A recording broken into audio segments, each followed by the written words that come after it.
Good day, my name is Ryan Christopher Viado, and I'm the Acting Chief of the Post-Disaster Evaluation and Management Division of the Rehabilitation and Recovery Management Service of the Office of Civil Defense. My topic for today is about the Post-Disaster Needs Assessment, or the PDNA. And the objective for today involves the description of the importance of the PDNA and its difference from other needs assessments. Second is to describe how to conduct the PDNA, or the Post-Conflict Needs Assessment, the PCNA. The Post-Disaster Needs Assessment involves detailed sectoral and cross-sectoral assessment of damages and losses, impacts of disasters, and needs assessment based on field validation. The results of this activity shall inform the identification of strategic interventions and PPAs in the Rehabilitation and Recovery Program. The actual conduct of a PDNA shall be led by the Office of Civil Defense in coordination with the concerned national government agencies and local government units. The different types of PDNA include a national and regional level, a local level, and a rapid assessment. The NDRRMC, or the National Disaster Risk Reduction and Management Council, decides when there are two or more regions affected by the disaster, while the RDRRMCs decide when there are two or more provinces affected. Primary considerations for the NDRRMCs or the RDRRMC's decision are the Office of Civil Defense's recommendations and other triggers, such as a declaration of a state of calamity, either a national or local calamity, which is an indicator for a great devastation, massive need for intervention, or a call for assistance, and an order or instruction from the President. The OCD based its recommendations on the effect of the disaster as informed by the Rapid Damage Assessment and Needs Analysis, or the RDNA report, particularly the casualties and extent of damages, which have implications on the intervention needed for rehabilitation and reconstruction activities. The NDRRMC decides when there are two or more regions affected by the disaster, while the RDRRMCs decide when there are two or more provinces affected. The actual conduct of a PDNA shall be led by the OCD in coordination with the concerned national government agencies and local government units. The Office of Civil Defense Regional Office concerned shall take the lead if the conduct of a PDNA has been decided by the RDRRMC, while the OCD Central Office will take the lead if the conduct has been approved or decided by the NDRRMC. The NDRRMC and the RDRRMC shall approve the national and regional PDNA respectively. The concerned LDRRMC may decide to conduct the PDNA when the disaster is confined only to a few localities. This is usually the case for disasters like landslide, flooding, epidemics, or outbreak. The decision is based on the assessment of damages and impact of the disaster. The LDRRM office, or yung LDRRMO, shall lead the conduct of the PDNA. However, the OCD shall assist the LDRRMO upon the request of the LGU. The PDNA document prepared by the LDRRMO shall be approved by the LDRRMC. However, the concerned RDRRMC shall only review and validate the said PDNA document if there are LGU project proposals submitted to the OCD for NDRRMF funding. The methodology for the conduct of PDNA, detailed activities, time frame, and composition of the assessment teams are provided in the PDNA guidance notes of the OCD. For large-scale disasters, which will entail longer periods to complete the PDNA, a rapid post-disaster damage and loss estimation, or RAID, may be conducted while waiting for the PDNA to be completed. RAID is a desktop exercise on estimation of damages and losses using the available quantitative and qualitative data and information after the disaster. This activity provides an initial estimate of damages and losses, including possible socioeconomic impacts of the disaster. This can serve as an initial basis in determining the needs and the corresponding budget requirement for immediate mobilization.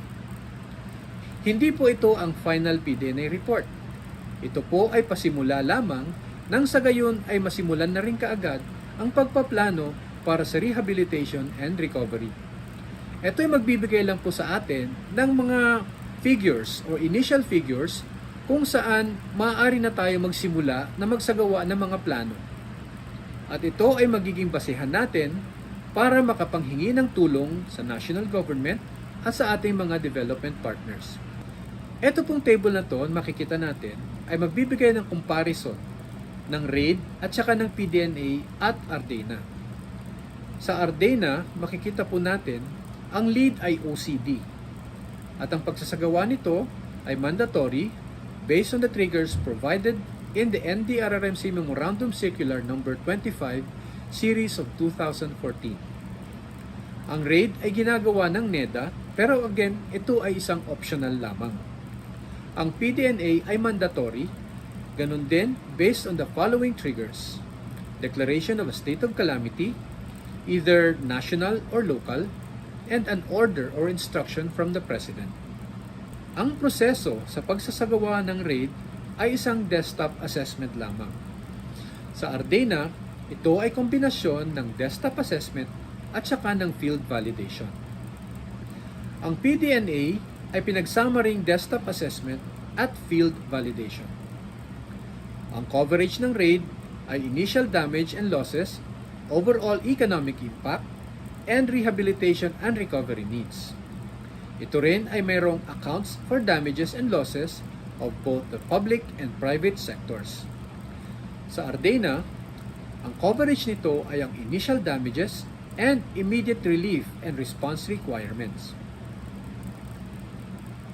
Kasama dito ang damage of public sector. Ang coverage ng PDNA ay ang damages and losses, economic impacts, and rehabilitation and recovery needs. Kasama rin dito ang damage and losses of public and private sectors. Kasama sa comparison ng RAID, ng PDNA at saka ng RDNA ang methodology. Ang methodology ng RAID ay galing sa UN Economic Commission for Latin America and the Caribbean. Ang RDNA naman ay galing sa ASEAN Emergency Response and Assessment Team Initial Needs Assessment Checklist. Ang PDNA ay galing naman din sa UN Economic Commission for Latin America and the Caribbean.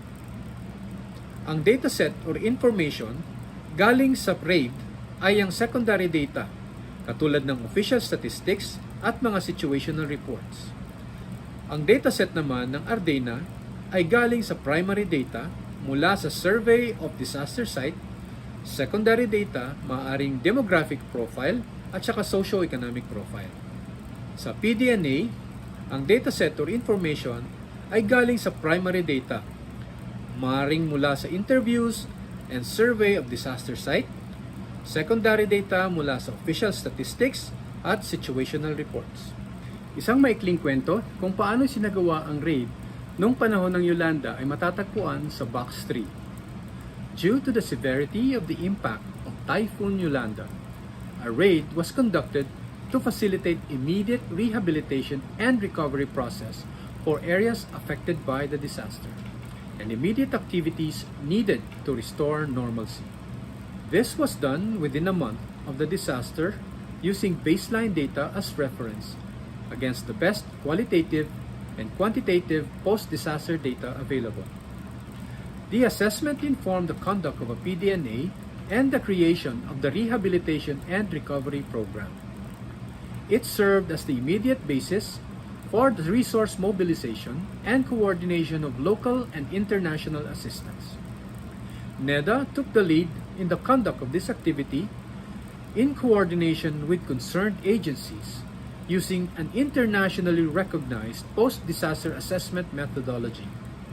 The results of the assessment are contained in the document Reconstruction Assistance on Yolanda, or RAY, Build Back Better.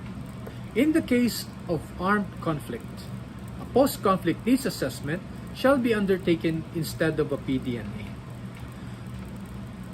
The essence of a PCNA is the social healing and peace-building needs assessment, which is an additional activity from that of the PDNA's damage and loss assessment and human recovery needs assessment. The SHPBNA gives importance to social structures that will enable reconciliation and build relationships to nurture and sustain peace.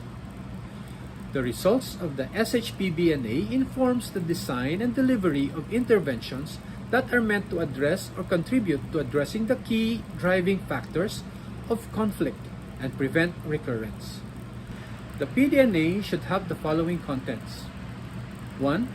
The total value of destroyed physical assets and of changes in the flows of production of goods and services. 2. Identification of the most affected sectors. 3. Spatial or geographical distribution of disaster effects. 4.